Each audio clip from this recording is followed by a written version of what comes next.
infos. L'auteur de la fusillade au marché de Noël est toujours en fuite. 2 morts, une personne en état de mort cérébrale et 12 blessés à Strasbourg. Début de ce journal, les personnes confinées ont pu rentrer chez elles dans la nuit. La France est placée en urgence attentat. Mercredi, la ville de Strasbourg s'est réveillée après une nuit de cauchemar. La capitale de l'Europe, capitale de Noël, a été frappée à son tour par le terrorisme.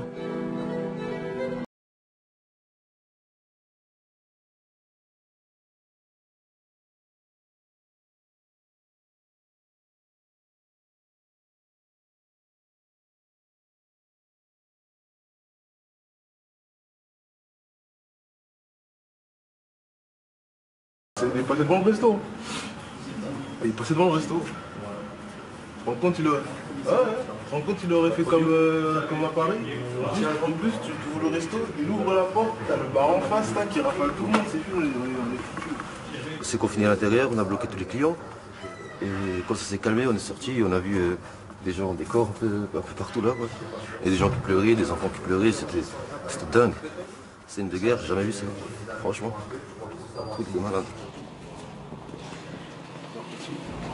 La mairie a décidé de fermer le marché de Noël pour la journée. Bonjour. L'effectivement a été allongé, et puis mon médecin qui habitait dans le quartier était de passage, c'est lui qui a prodigué les premiers soins, et donc c'est ce que je peux vous dire. On dit toujours ça n'arrive qu'aux autres, et puis finalement c'est nous qui sommes en plein là, et je tiens à chialer sur le marché de Noël, ça va pas être la même ambiance, ça va pas être... faut faire face à l'adversité, et puis voilà.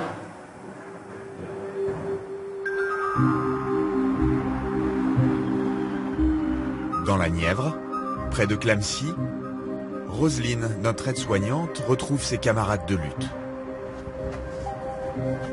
Cela fait 3 semaines qu'ils tiennent l'entrée nord de la ville. Mais cette fois, l'attentat de la veille a pris le pas sur les discussions habituelles. Ouais. Il y en aurait un mort cérébral. Pas mal de blessés. Ouais. Et alors comment vous avez réagi vous? Avec tristesse parce que c'est horrible de voir ça. Avec incompréhension quand ils nous disent qu'il était fiché S, qu'il était donc arrêté en juin et il devait être jugé en décembre. Alors là on se dit que ces gens-là, ils devraient être jugés immédiatement. C'est de la comparution immédiate. On ne peut pas se permettre de laisser des gens comme ça sur le territoire. Je suis tout à fait d'accord avec toi. Quand on voit qu'on est capable de faire des comparutions immédiates pour des gens gilets jaunes qui étaient sur les Champs-Élysées, qui ont été arrêtés, et que pour un mec comme ça, on n'est pas capable de faire une comparution immédiate, c'est pas normal. Malheureusement, on a un fanatique qui a été tiré sur la foule, donc voilà, c'est dommage parce que moi, ça va relancer des débats qui sont qui risquent de mettre des tensions au sein des gilets jaunes. Bah là ça va parce qu'on s'entend tous pour être apolitique et tout, et si on commence à parler racisme, il va y avoir de la division sur les ronds-points. Ouais. Ça c'est sûr. C'est souvent un sujet qui commence à partir en live. Donc, c'est quoi ton idée à toi? Mon idée à moi, alors, il y a beaucoup de gens qui disent que c'est un coup justement pour qu'on oublie les gilets jaunes et tout ça. Moi je dis c'est un coup du hasard, hein. Oui. Une mauvaise chance. Voilà, bon bah le gars il a profité du marché de Noël à Strasbourg, il connaît bien Strasbourg, il est natif de là-bas. Voilà, c'était la période idéale pour lui pour faire son coup, hein. Ça n'a rien à voir avec les gilets jaunes. Ouais.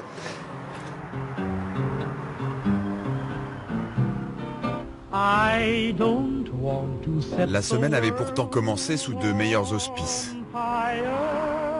Lundi soir, chez Roselyne, c'était un peu comme un repas de Noël avant l'heure avec ses nouveaux compagnons. Le président Macron, demeuré très silencieux jusque-là, devait enfin s'exprimer devant tous les Français lors de la grand-messe du 20h.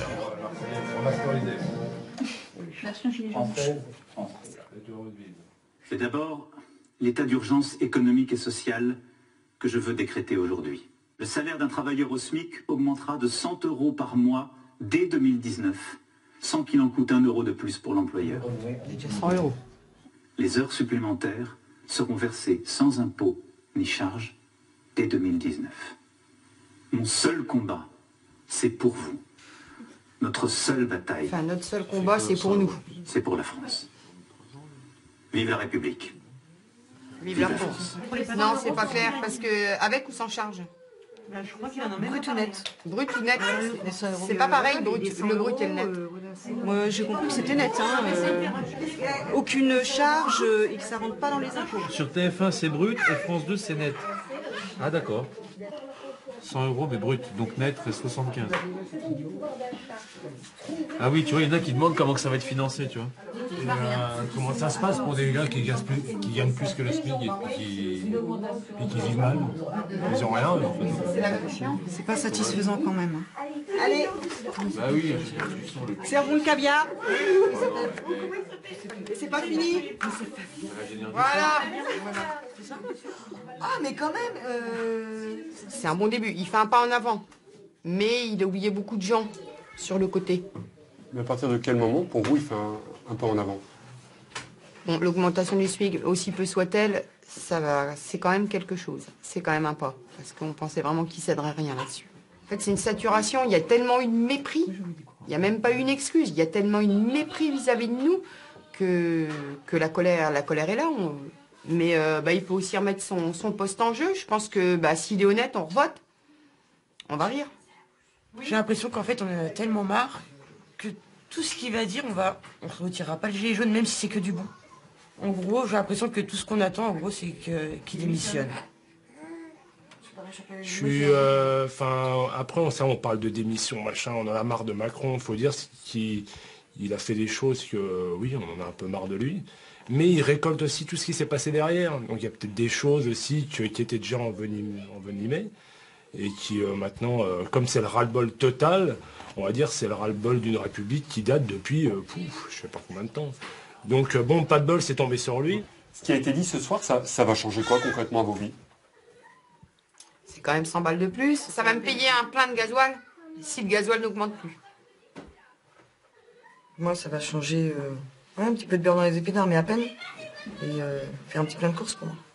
Il a quand même répondu à quelques revendications. C'est sûr qu'il n'y a pas eu tout, mais il y a déjà quelques revendications qui ont été écoutées. Après, je pense qu'il ne peut pas non plus tout faire d'un coup, mais malgré qu'on ne lâchera pas l'affaire pour autant, quoi. Je serais pour une pause. C'est-à-dire qu'on dit une pause, ça veut dire C'est-à-dire arrêter les manifestations, laisser les petits commerces travailler tranquillement. Non, ne pas quitter nos ronds-points parce que tant qu'on est là, on existe. Et tant qu'on existe, il fait attention à nous.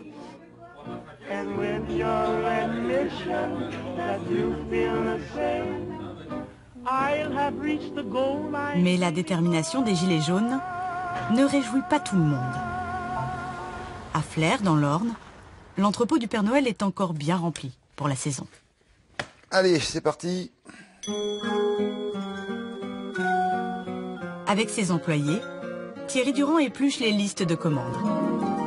Grand triptyque une fois, la mallette de docteur avec Fluido, 2 Beyblade Pack Starter 94-86, un Puissance 4, il y a tout ici, tout ce qu'il faut. Plaido 8 pots. Et même un peu trop. D'habitude en décembre, les étagères sont bien plus dégarnies. À la date où on se parle, on a quand même trop de stock. Vous seriez venu l'année dernière, j'avais un dépôt qui était un petit peu moins chargé qu'il n'est aujourd'hui, ça c'est certain. Thierry est gérant de 3 magasins de jouets situés dans les zones commerciales de Flers, Caen et Argentan. Depuis un mois, chaque samedi, les Gilets jaunes bloquent en partie les accès routiers qui y conduisent, dissuadant ainsi les clients de s'y rendre. Donc là, on est sur le rond-point d'un de nos magasins. Là. En novembre, son chiffre d'affaires a chuté de 20%. Il y a un truc qui m'a fait mal il n'y a pas très longtemps. Le gars me dit on fait chier les capitalistes. Normalement, on devrait tous être dans le même bateau. Quand j'ouvre un magasin aujourd'hui, je mets tous mes biens. Je mets tous mes biens en jeu. Ma maison. Aujourd'hui, je gagne 2000 € par mois. Ça, c'est pas grave. Je l'ai voulu. Mais il ne me faut pas de grain de sable dans l'histoire, parce que c'est déjà difficile. Pourquoi on a voulu bloquer l'économie? J'arrive pas à comprendre ça.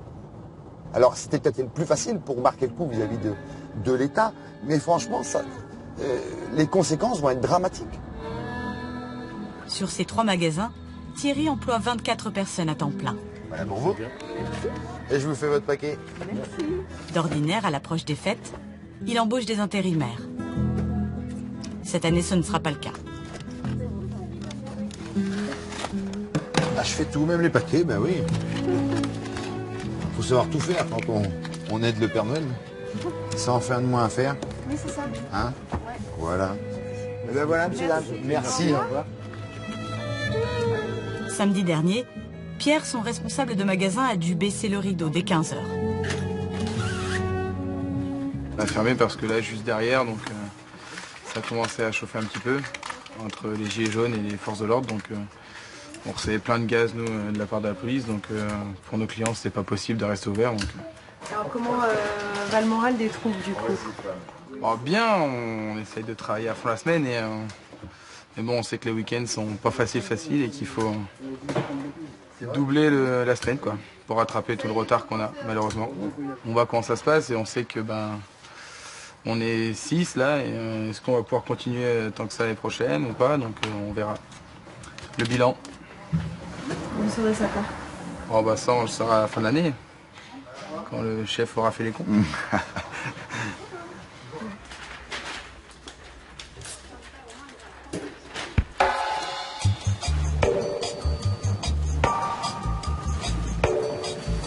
L'adage dit que l'avenir appartient aux lève-tôt. Bruce a dû l'entendre un bon millier de fois. Ouais. Tous les jours depuis 2 mois, des potrons minés, ce patron pêcheur et Benjamin, son unique salarié, partent chercher les Saint-Jacques dans la baie de Saint-Brieuc. Là, je vois que vous êtes 2. Ouais. Vous seriez pas mieux à 3? On serait pas mieux à 3? Ouais. Ah bah si, ouais, c'est clair. Si je pouvais avoir un 3e gars tout en gagnant bien ma vie, il n'y a pas de souci, je prends. Le problème, c'est que si je prends un gars en plus, il me reste plus rien, quoi. C'est bénéfice zéro, quoi. Eh ben, ça va. Mets les pneus derrière, on va se mettre à cul.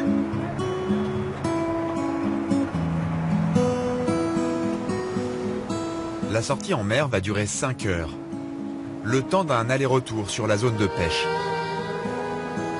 Une fois sur place, ils n'auront que 45 petites minutes pour ramasser le plus de coquilles. Car on ne plaisante pas avec la loi. Et c'est pas pour ça qu'ils vont nous les payer plus cher. Ben non. Il y a de fortes chances que non. La foire à 2 balles. Vous avez parlé de la locution du président à la radio? Hier, ouais, un peu, ouais. Hier, on a parlé un peu, ouais. Il a voulu nous dire, je vais vous sauver. C'est sûr que ça prend pas 5 minutes. Mais depuis qu'il est là, c'est encore pire. Donc, faut qu'il arrête de dire des conneries. Qu'il soit honnête avec lui-même. Et qu'il dise, bon, pour le moment, j'ai merdé. Et puis, je vais vous l'augmenter, le SMIC, mais je vais pas aller vous prendre des taxes par ici ou par là pour compenser. C'est mes députés, mes ministres et moi-même qui allons nous serrer la ceinture. The light is there.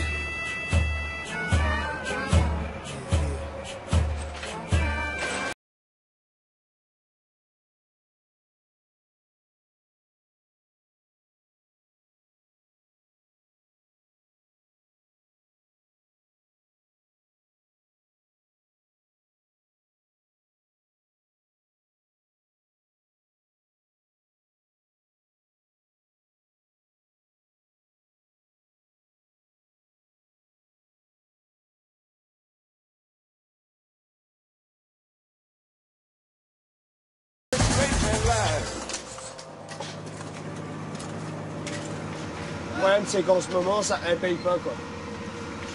Malgré le mauvais temps, malgré le peu d'apport, la qualité, ça paye pas. Donc c'est bien, il y a bien un petit souci économique quand même, quoi.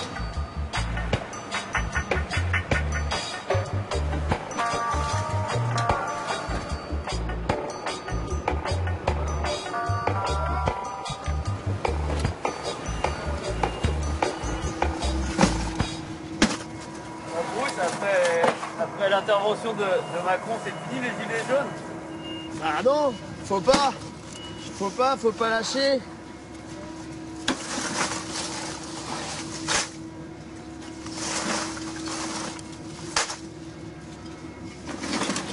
Quand il se déplacera vraiment voir les gens, Les yeux dans les yeux. Sans les prendre de haut comme il le fait. Bah peut-être que ça se calmera. Attention, la séquence qui suit est interdite aux moins de 10 ans. On a retrouvé le Père Noël. Pour ceux qui ne le reconnaîtraient pas, c'est Thierry, notre gérant de magasin de jouets. La magie de Noël. On nous enlèvera pas ça quand même. Pas de gilet jaune, Père Noël. Ah, ça ne va pas avec le rouge. Chaque année, Thierry donne un coup de main à son neveu, qui tient un magasin de photos. Il y a fort à parier que cette fois-ci, les yeux des enfants qui pétillent lui feront oublier pour un temps la colère des gilets jaunes. Bonjour. Alors c'est quoi ça? C'est ton dessin. Oh, qu'il est joli. Alors... Mais non. Et voilà, regarde. Et attention, on regarde Raymond. Coucou. 1, 2, 3. Ouais, vous êtes beau comme tout. On voit toujours les montagnes. Oui. Tout ce qu'il y a sur le pays, dans le monde.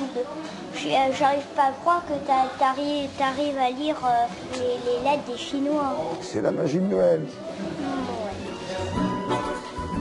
Un Père Noël dans le magasin, c'est un bon coup pour la petite entreprise de Jordan.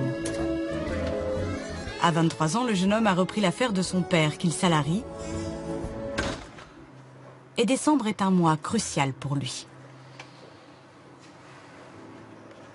C'est calme ou ça va? On va dire que c'est pas aussi mouvementé que ça devrait l'être. Ouais. Il faut qu'on soit solidaire, pas contre les gilets jaunes, au contraire, mais empêcher les gens, entre guillemets, de venir chez nous, je pense aussi favorise énormément l'achat de matériel par Internet et peut nous être fatal à nous en cette période, ça c'est sûr.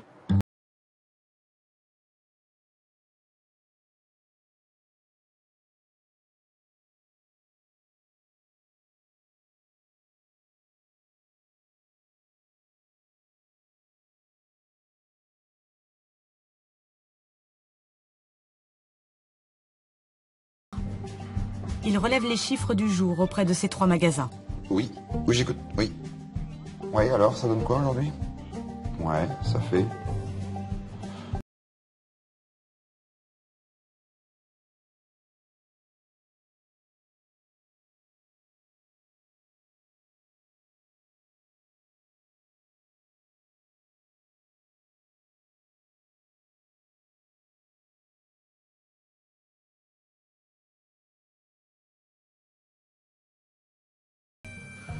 Moi, si je peux faire un bilan de cette journée-là, on est encore dans le négatif. Ces 3 derniers mois de l'année sont 50% du chiffre d'affaires de l'année. Donc forcément, lorsque vous faites moins 20% sur de très grosses journées ou sur un très gros mois, c'est beaucoup plus plombant. Et à côté de ça, une fois de plus, nos charges qui continuent. Ça, c'est le vrai problème aujourd'hui. M. Macron n'a pas répondu à ça. Moi, le soir, je suis tout seul. Je suis tout seul et j'ai pas de réponse. J'ai pas de réponse.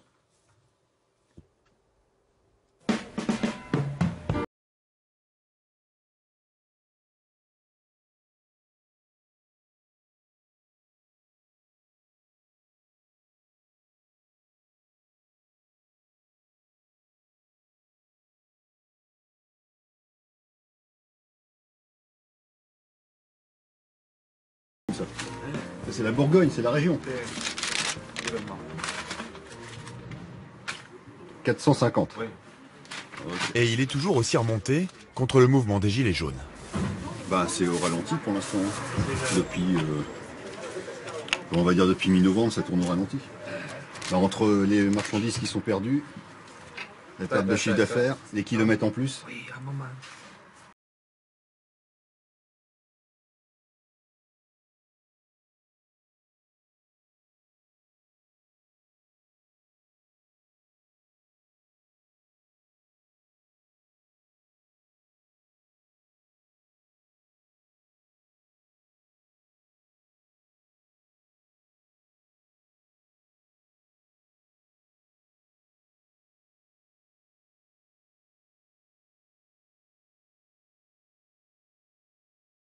Celle-là, donc ça fait un mois maintenant. Voilà, je suis écœuré. Moi, je le vis que je suis écœuré. Je suis écœuré, je comprends qu'ils manifestent. Hein. Je suis totalement d'accord sur le fond, sur la forme, absolument pas. On n'a pas à empêcher les gens de travailler. C'est pas comme ça qu'on améliore les choses. Même si le président démissionne, ça changera quoi au problème? Tous les 5 ans, on en vire un pour en mettre un autre à la place, et puis ça fait quoi? Si je dois comparer une entreprise pour la mettre sur pied et qu'elle soit pérenne, il faut au moins 7, 8, 10 ans. Un pays de 60 millions d'habitants, c'est pas en 50 ans que vous pouvez le redresser. Il faut laisser le temps. Il faut laisser le temps aux choses. Je suis très perplexe par rapport à la situation. Entre ceux qui attendent rien et ceux qui attendent tout,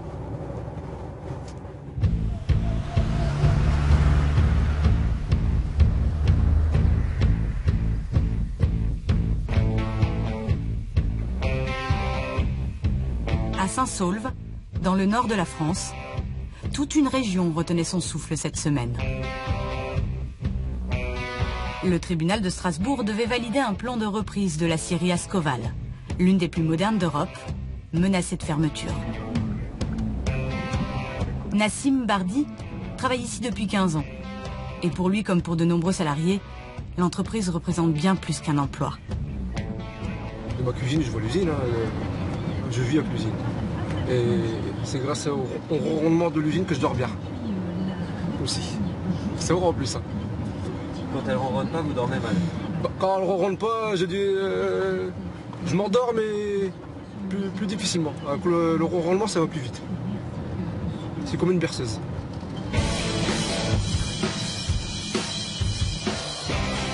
La scierie est en liquidation judiciaire depuis presque un an. Ballottée par les changements d'actionnaires, victime des stratégies d'investissement qui lui préfèrent l'Europe de l'Est ou l'Asie. S'il vous plaît. Le directeur de l'usine, Franck Dourlins, a convoqué tous les salariés. Bien, donc bonjour à tous. Le moment est important parce que je me rappelle il y a presque un an maintenant, un certain lundi matin, j'arrivais vers vous un peu les pieds lourds parce que je me disais on ne va pas encore fermer cette aciérie, pas celle-là. Bon. Donc aujourd'hui j'arrive plutôt avec des bonnes nouvelles. En fait ce matin au tribunal, toutes les parties qui participaient à cette audience se sont prononcées favorablement pour la reprise. Voilà, merci à tous.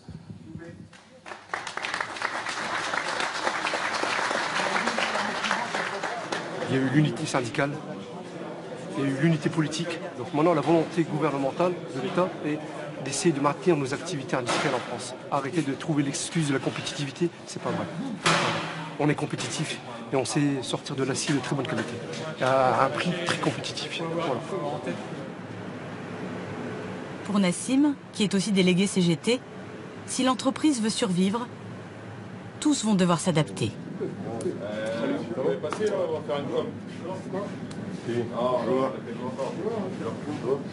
Depuis 30 ans, les gars, on travaillait avec un budget de fonctionnement qui était déjà prévu, on savait qu'est-ce qu'il fallait produire comme tonnage. Là, ça va être nouveau pour nous. Ça va être nouveau. À partir du 1er février, on sera comme une PME. Ça veut dire qu'il va falloir chercher les clients, les commandes. C'est ce que le PDG est en train de faire. Et ce sera une autre philosophie, ce sera plus pareil.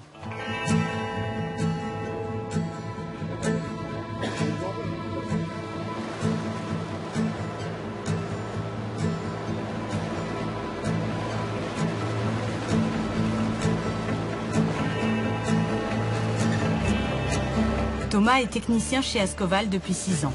Ah, ça va gifler un peu.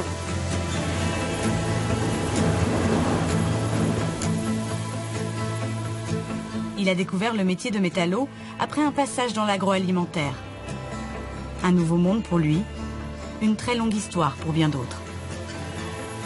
C'est un métier noble. Il y a quand même de la fierté pour les gens qui sont là depuis longtemps et qui font ça depuis 20, 30, 40 ans et qui peuvent continuer à le faire.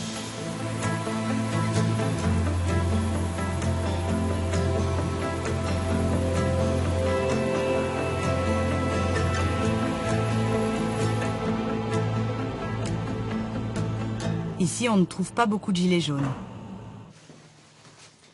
Mais à la pause déjeuner, ce sont les mêmes préoccupations qui s'invitent dans les discussions. Moi je suis bac plus 3. Quand je suis arrivé, quand j'ai signé mon CDI, j'étais à 1700. Donc voilà, aujourd'hui je suis à 1008. Donc j'ai gagné 100 € sur 6 ans. En fait, si on est juste en dessous, on arrive à avoir des aides qui peuvent nous permettre d'avoir moins de dépenses. Si on est juste au-dessus, on arrive à un peu bien vivre. Mais quand on est pile dans la classe 1800, 2000 € et qu'on est célibataire, eh ben, on n'a aucune aide, mais par contre on prend quand même les textes. Quand j'ai commencé à bosser, j'avais croisé un vieux qui m'avait dit c'est des cycles de 30 ans. Pendant 30 ans, il y en a qui construisent, pendant 30 ans, il y en a qui profitent, pendant 30 ans, il y en a qui détruisent. On est dans les 30 dernières années.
Je suis rentrée là-bas à Varzy parce que je ne pouvais plus entretenir mon pavillon et tout, donc j'ai vendu et puis pour pas ennuyer les enfants. C'était pas évident pour moi parce que je suis encore solitibegeant, enfin, entre guillemets.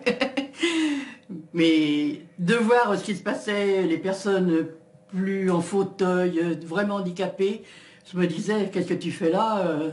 Ça va être ton tour. Ben, Rosine m'a aidée. Dans les papiers et tout, on a fait la demande, ça a été accepté. En plus, j'ai eu le logement désiré. J'étais gâtée tout du long. Quand on rentre en EHPAD, on est frustré par des horaires pour manger, frustré par des horaires pour se lever. Et voilà, quoi, elle est autonome, donc c'est quand même vraiment mieux qu'un EHPAD. Oh oui, ça leur permet de garder beaucoup de liberté. Pour une fois, on s'est occupé de ça en premier. On s'est occupé d'eux. Et ici, rien à voir? Non. Ici, alors là, bah, je vous dis, j'ai quitté l'enfer, je suis au paradis.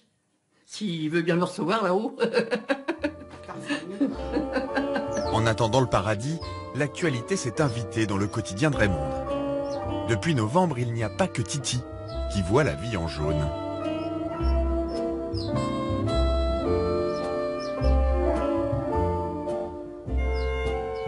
J'ai vu que vous changez totalement de sujet, hein, madame. J'ai vu que vous vous êtes habillée en jaune. Oui, je suis les jaunes, oui.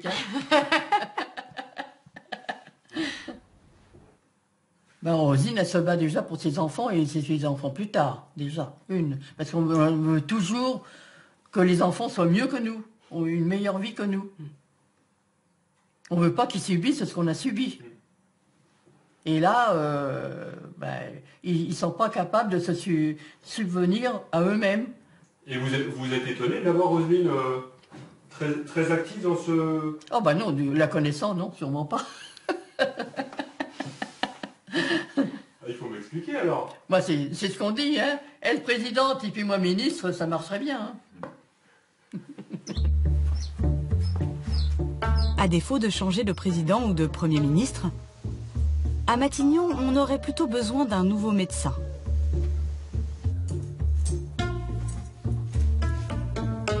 Alors en attendant du renfort, Arnaud Maruel commence sa nuit. Une fois par semaine, ce médecin libéral assure une garde à son cabinet. Oui, allô? Alors tu peux aller plus doucement là, ORI. Entre deux maisons, entre le drapeau français et le drapeau breton. Oui, ça fait des petites trottes. Hein. C'est le SAMU qui l'appelle pour effectuer des consultations d'urgence à domicile. Ça vous fait des rotations de 12 heures de la journée? 12 heures toute la nuit et demain matin, je rembraye. Voilà. En espérant avoir dormi un petit peu quand même.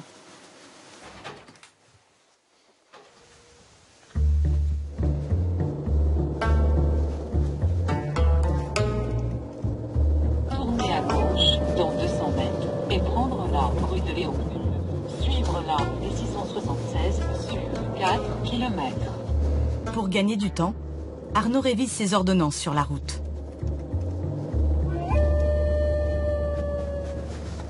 Ce soir, l'urgence l'a emmené à 80 km de son cabinet. Une dame de 82 ans a fait un malaise. Ses 2 filles sont à son chevet. Qu'est-ce que vous ressentez là, actuellement? Vous avez toujours envie de vomir? Moi, là. Un petit peu moins. Vous aviez pris sa température, non? Elle était à 37,1. 37,1. Ouais. Et Pas quand de elle prend la fièvre. morphine, tout ça, peut-être que... Ça masque un peu. Elle prend du Doliprane, du paracétamol, Oui. beaucoup de choses. Vous n'avez jamais eu ça comme ça? Non, vous vous en rappelez pas? 96 de ça. Elle a un traitement lourd, hein?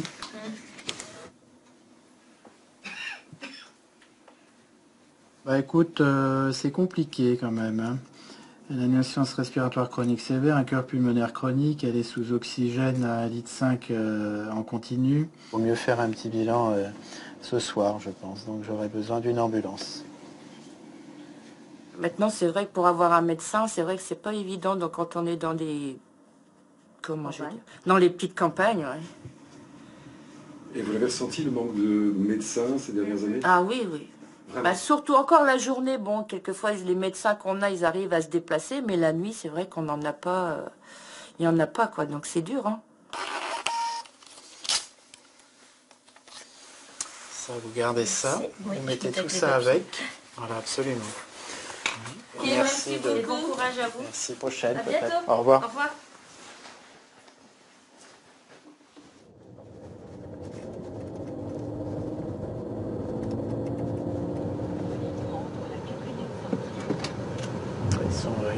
Ils sont mobilisés, hein. Ils vont se dire, tiens, c'est la deuxième fois que je reviens. Ils sont chauds bouillants, hein. Les charges pèsent sur tout le monde, hein, à tous les niveaux. Débloquer les charges, c'est libérer le travail. Après, il ne faut pas oublier que nos charges, nos impôts aident aussi les gens qui sont dans la difficulté, hein. La sécurité sociale, le tiers payant généralisé, hein, la non-avance des frais pour les patients, c'est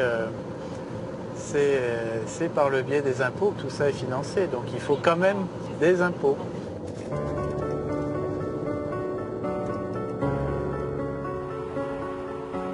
À Strasbourg, mercredi matin, le brouillard ne voulait pas se lever. Au Parlement européen, où les députés étaient réunis pour leur session mensuelle, les drapeaux français et européens étaient en berne. La veille, les élus et tout le personnel avaient été confinés, tandis que le marché de Noël était attaqué.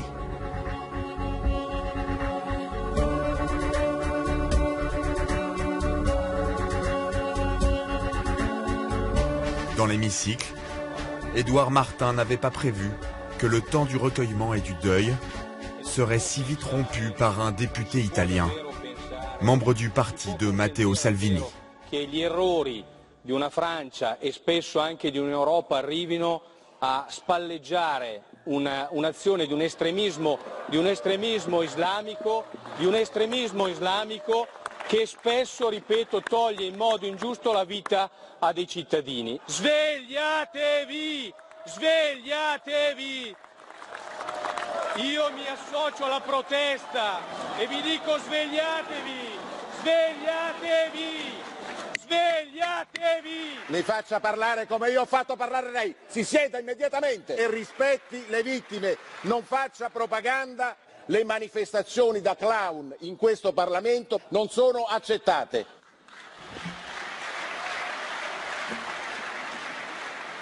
Vous avez la parole, Monsieur Martin. Tels des charognards, vous vous jetez sur les dépouilles des victimes, même pas refroidies, pour en faire un acte politique. Honte à vous! Honte à vous!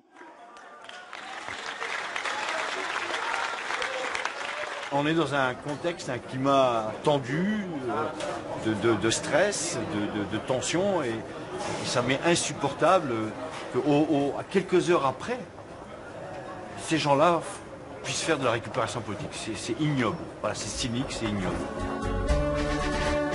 L'eurodéputé socialiste a aussi été choqué par la propagation de théories du complot, insinuant que le gouvernement aurait pu téléguider le terroriste pour contrer les gilets jaunes. Les réseaux sociaux, et notamment Facebook, c'est un bel outil de solidarité, parfois. Mais parfois, c'est d'un cynisme, c'est torrent de boue, c'est les fake news, c'est les rumeurs. Et ça, c'est détestable. Il faut que ça s'arrête. Moi, je me suis surtout arrêté sur le témoignage ce matin de quelques gilets jaunes qui disent stop, stop, stop. Arrêtez vos conneries. Arrêtez de dire que tout ça, c'est un complot. Mais attends, mais où on est, là? Où on est? Ça dénature, ça décrédibilise, ça déshonore l'action légitime des gilets jaunes. Mais j'ai confiance en l'intelligence et en tout cas le sens des responsabilités de la majorité d'entre eux. Et ils ont conscience que voilà, il est temps maintenant de faire une pause parce qu'il y a une actualité qui est beaucoup plus dramatique, hélas, qui nous a rattrapés.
Oui, chez nous, moins 5.